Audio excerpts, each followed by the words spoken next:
There are names that shine with such overwhelming intensity in the history of cinema that they seem destined to live forever. Vivien Leigh is one of them.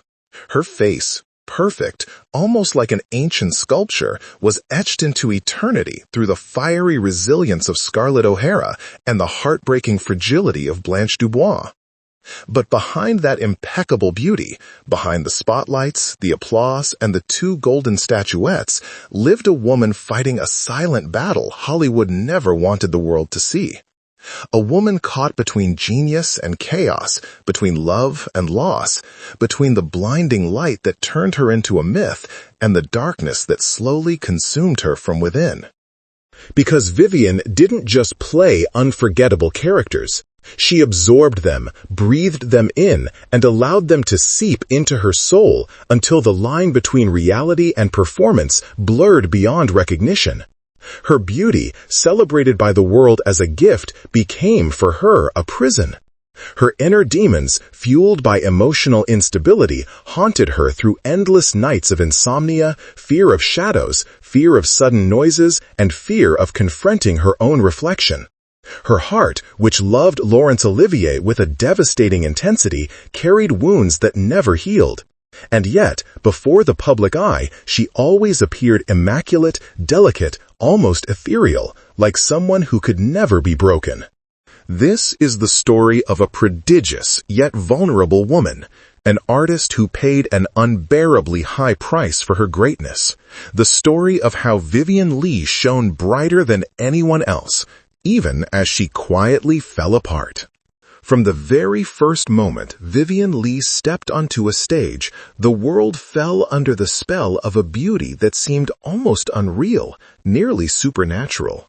She had a face that could illuminate an entire room and at the same time conceal a storm of insecurities that few ever understood. To the public, her beauty was a gift from destiny. To her, it was a weight heavier than any costume or period gown. Vivien knew that every stare, every comment, every compliment about her appearance was also a silent reminder that many saw her only as a beautiful face, not as the disciplined, profound actress who fought tirelessly to prove she was worth far more than that. At the Royal Academy of Dramatic Art, her teachers underestimated her without mercy. They believed her beauty overshadowed any potential for interpretive greatness, as if true talent and a perfect face could not coexist. Vivien never forgot that humiliation. It was the first blow that marked the beginning of her troubled relationship with the mirror. It wasn't vanity that haunted her, but a quiet obsession with controlling every feature, every expression, every shadow on her face. She feared aging, feared losing the spark the public adored, feared that time would make her invisible. Each passing year, each barely visible wrinkle became a threat that kept her awake through endless nights. In private, Vivien avoided mirrors on days when sadness overtook her. She knew she would not see the luminous woman on the screen, but a tired, fragile, blurred version of herself. Her reflection unsettled her, exposed her, reminded her that perfection was impossible to sustain. That was why she slept with a light on, not only because of her childhood fear of the dark, but because she dreaded waking in the middle of the night to encounter shadows that distorted her image and made her feel even more vulnerable. She never said it aloud, but Vivien lived trapped in a painful contradiction. Her beauty had brought her to stardom, yet it chained her to inhuman expectations. When she walked onto a film set, she felt as though every gaze searched for a flaw, a crack in her immaculate facade. She had to remain flawless even when sadness consumed her from within, even when her mind was quietly falling apart. That constant pressure turned each day into a hidden battle between what the world expected of her and what she truly felt. Vivien Leigh was never just beautiful. She was a woman who paid a brutal price for being born with a face the world chose to idealize. Behind every glamorous photograph were nights of insomnia, suppressed tears, deep fears, and a heart struggling desperately to hold itself together. And although no one knew it, each time the lights went down, Vivien returned to the same prison, a beauty she never asked for, and that, little by little, began to devour her from within. To the world, Vivien Leigh was a luminous muse, a talent that seemed to flow effortlessly, as if acting were simply a natural extension of her breath. Yet behind every perfect scene lay a reality that very few ever knew. Vivien's mind was a constant battleground, a dangerous blend of brilliance and fragility that drove her to experience emotions in their most extreme, intense, and devastating forms. Her diagnosis of bipolar disorder, at a time when almost no one understood such an illness, turned her into a prisoner of her own brain. During manic periods, she could rehearse for hours without fatigue, speak endlessly, laugh with an energy that seemed inexhaustible, radiate a magnetism that felt almost hypnotic. In those moments, everyone saw her as the miracle she truly was. But when the wave broke, Vivien fell into a dark, impenetrable silence, submerged in a sadness so deep that even the people closest to her had no idea how to reach her. The nights were especially cruel. Insomnia stalked her like an obstinate shadow, stealing the rest she so desperately needed. She spent hours staring at the ceiling, listening to the echo of her own thoughts as her emotions spilled out of control. Sometimes she paced from one end of the room to the other, unable to find relief. Other times, she curled up in a corner, holding herself tightly, as if trying to keep her mind from shattering completely. When the fear became unbearable, she resorted to small rituals that gave her the illusion of structure, cleaning the house meticulously for hours or rearranging books and objects without pause, searching in external order for a stability she could not find inside herself.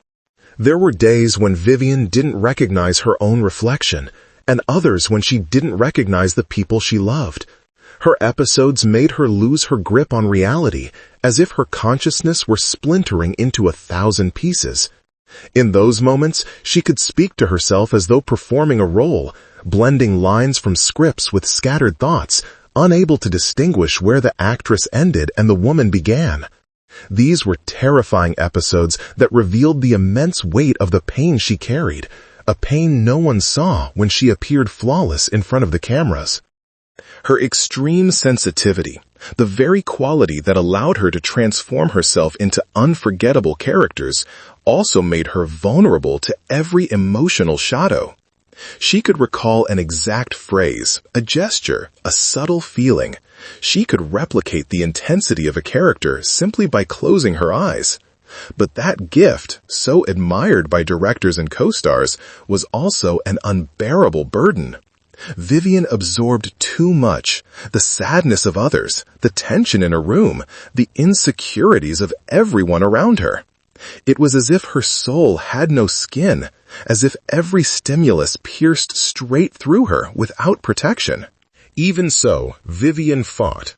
She fought against her mind, against her body, against the prejudices of an industry that didn't know how to handle a woman who was both fragile and extraordinary. She never allowed her demons to fully define who she was, though they walked beside her in silence throughout her entire life.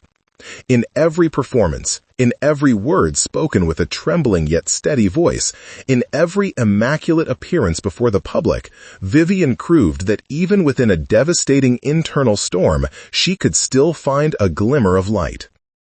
When Vivien Leigh and Laurence Olivier met for the very first time, something impossible to explain ignited between them. It wasn't simply attraction, nor curiosity, nor even desire. It was an immediate recognition, as if two restless, brilliant, wounded souls had been searching for one another all their lives. Together, they formed one of the most admired couples of the 20th century, a union that seemed destined to write a glorious story, yet one that would soon reveal the sharp, dangerous edges of absolute passion. because the love between Vivien and Olivier was not a quiet refuge. It was a wildfire that enveloped them both with an intensity that, over time, became unbearable.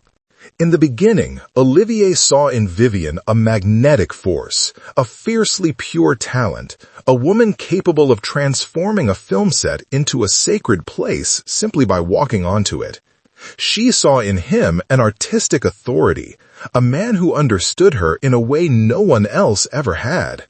During those golden years, they seemed invincible, starring in plays together, traveling, laughing, holding each other with the sweet desperation of people who fear losing what they love too deeply. But the same intensity that made their love extraordinary also began to turn it into dangerous territory. Vivien's emotional instability collided with the relentless demands of Olivier's theatrical career. Jealousy grew like silent roots. Artistic rivalry, though never openly admitted, crept into every success, every failure, every applause one received louder than the other. Their two miscarriages marked a breaking point in Vivien's life. Those losses plunged her into a grief she never found words for. Olivier, torn between wanting to protect her and his inability to comfort her, began to withdraw emotionally. Vivien, in her fragility, felt the love that had once held her begin to slip through her fingers. The crises became more frequent and more severe. There were nights of endless arguments, moments when Vivien screamed in despair, and others when she wept silently, clinging to her husband as if that embrace could stop the world from crumbling beneath her feet. One of the most symbolic episodes of her emotional collapse occurred when, in the midst of a deep crisis, Vivien burned dozens of love letters that Olivier had written to her over the years. Those letters were witnesses to a time when everything felt possible, when passion was enough to hold them together. Watching them burn was like watching a part of the life they had built extinguish before their eyes. Olivier, devastated, realized they could no longer fight something neither of them knew how to confront. Their separation arrived slowly, without dramatic scenes, without harsh words.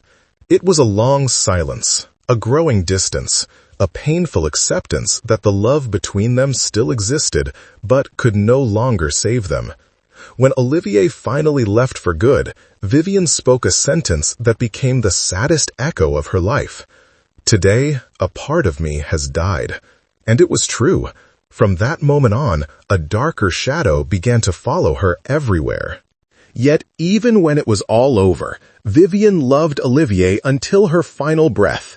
She never spoke ill of him, never denied what they had been, never allowed that love to curdle into resentment. For her, Olivier was the great love of her life, a flame that illuminated her and also burned her from within, leaving wounds that would never close. Bạn muốn tôi dịch tiếp part 4 sang. For Vivien Leigh, acting was not a profession. It was a way of existing. Every character she played became an extension of her spirit, a parallel voice that followed her even after the camera stopped rolling. While some actors could shed their roles at the end of the day, Vivien absorbed hers with an intensity that bordered on dangerous, as if she needed to surrender herself to them in order to find the emotional stability that always eluded her in real life. Her performances were so profoundly authentic because they were not imitations. They were confessions, open wounds, fragments of her own pain transformed into art. The turning point came with Gone with the Wind. Becoming Scarlett O'Hara catapulted her to a level of fame no woman of her time had experienced in such a way. The endless days of shooting, the physical and emotional demands, the unbearable weight of being at the center of the most ambitious production of its era pushed her to the brink of exhaustion. Vivien filmed crucial scenes while she was ill, drained, unable to sleep more than a few hours. And yet, in front of the camera, she was a hurricane of force and determination. But that role, the one that earned her her first Oscar and immortality on screen, also carved deep cracks in her mental health. The true blow, however, would come years later with A Streetcar Named Desire. Blanche DuBois was not simply a character for Vivien, she was a painful mirror in which Vivien saw herself reflected. Blanche was fragility, chaos, fear, despair, a woman trapped in a world that overwhelmed her, incapable of controlling her own mind. Vivien, already wrestling with her own demons, allowed Blanche to invade every corner of her soul. After filming ended, the nightmares began. She woke up startled, gasping for breath, unable to separate herself from the character's agony. Friends would later say that Vivien did not leave Blanche. It was Blanche who refused to leave Vivien. As time passed, the line between actress and role blurred further. Vivien possessed the extraordinary ability to remember not only her lines, but the exact sensations she had felt in each scene, the lighting, the temperature, the silence between words, the emotional weight carried in every glance. That powerful sensory memory, so admired by critics and directors, was also a curse, trapping her in intense emotional states for weeks at a time. The characters lingered inside her, clinging like invisible scars. Her body began to feel the consequences of such unrestrained devotion. Anxiety attacks intensified, physical illness merged with emotional instability, and still, Vivien pushed forward, refusing to admit that anything was wrong.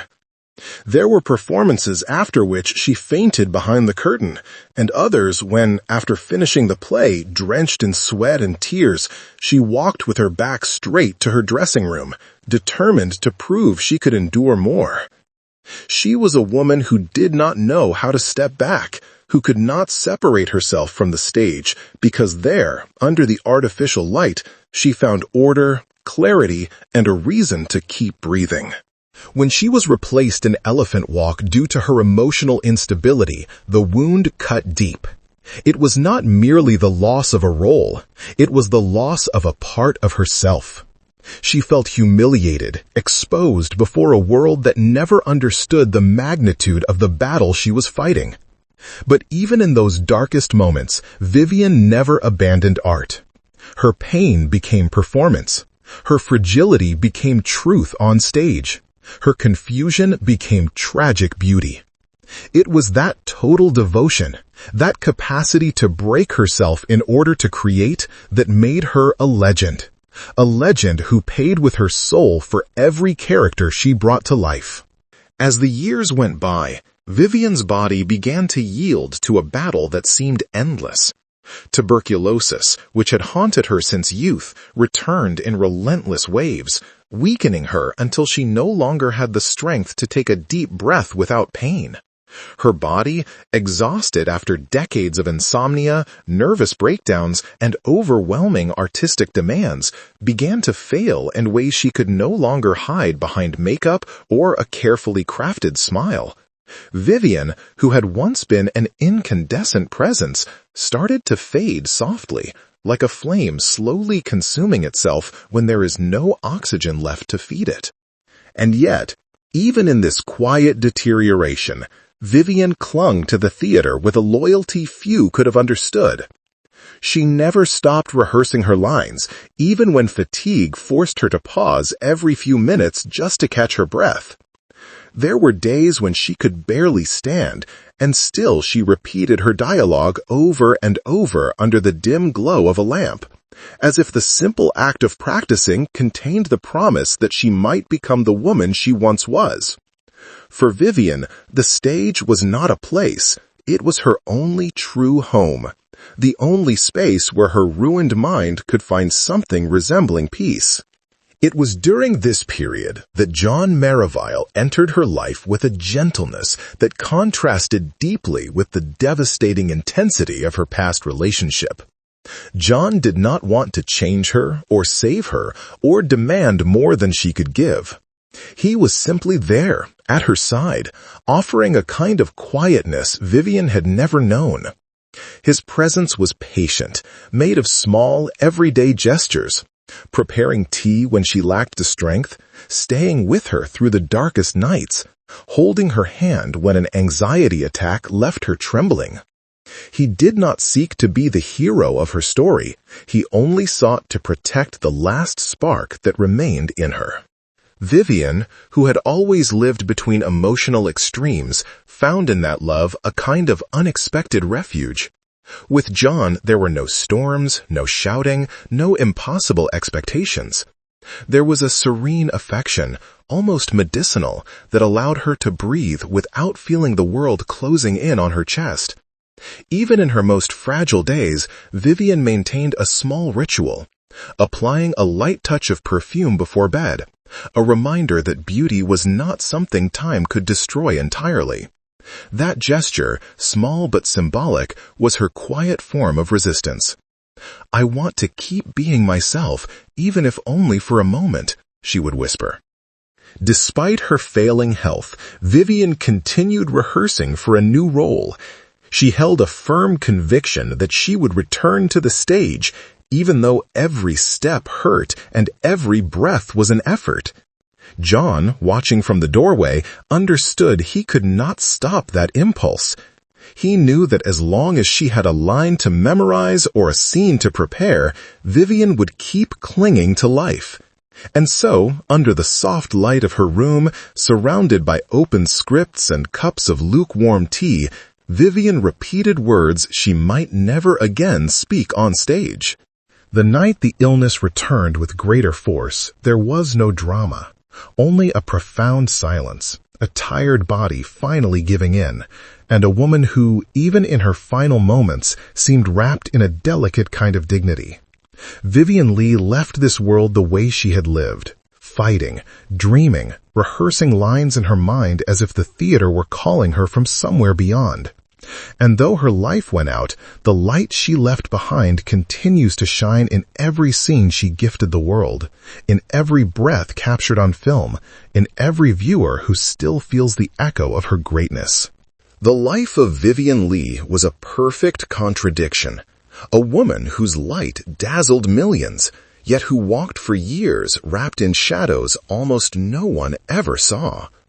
From the outside, the world saw the glorious actress, the two-time Academy Award winner, the immortal star who brought Scarlett O'Hara and Blanche DuBois to life with an intensity that seemed impossible to replicate. But behind every applause lay silent nights of anguish. Behind every radiant photograph hid discreet tears. And behind every memorable role stood a fragile woman struggling desperately to hold herself together.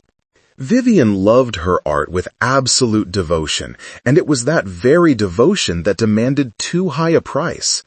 Every character left a mark. Every performance claimed a piece of her soul. Every film opened wounds that never truly healed. Her mind, sensitive and brilliant, became the stage for a brutal battle between clarity and chaos. And even so, even in her darkest moments, Vivien found the strength to move forward, to rise, apply her makeup, rehearse her lines, and face the audience as if nothing could break her. Her story is not just that of an extraordinary actress. It is the story of a woman who lived between extremes, who loved fiercely, who suffered in silence, and who never abandoned the beauty of her craft. The world remembers her for her talent, but those who truly knew her remember her for her courage, her tenderness, and the soft glow she kept even when her body could no longer carry her. Today, her legacy is not measured in awards or titles, but in the emotion she continues to awaken. Vivien Leigh did not die in that dimly lit room. She lives on in every gaze moved by her presence, in every heart that recognizes the truth behind her pain. And so, in the silence after the final scene, her light remains.